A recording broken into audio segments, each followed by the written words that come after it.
মানুষ যখন কবরে যায় 3 দিন পর বান্দার নাকের জায়গাটা পচে যায়।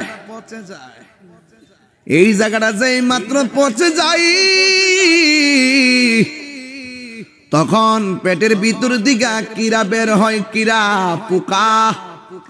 এই পোকাগুলা দলে দলে আবার অন্য পোকাদেরকে খবর দেয়। এমন দুর্গন্ধ,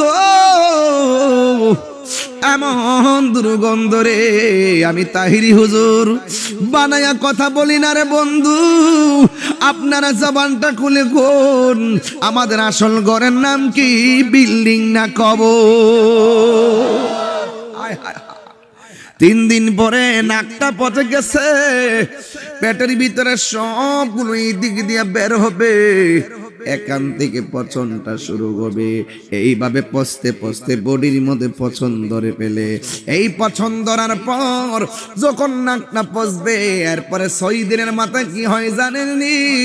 6 দিনের মাথায় আপনার হাতের মধ্যে যে আঙ্গুলের নখগুলা ছিল, পায়ের নখগুলা আস্তে করে পড়ে যাবে।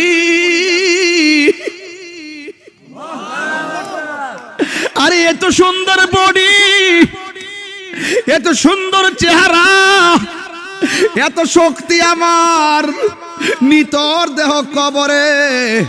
ও আমার জগন্নাথপুরের বাবা, ও রানীগঞ্জের বাবা, গন্ধব্রপুরের বাবা রে, কি দিয়ে বুঝাবো? দুনিয়া অহংকারের জায়গা না। এই দিন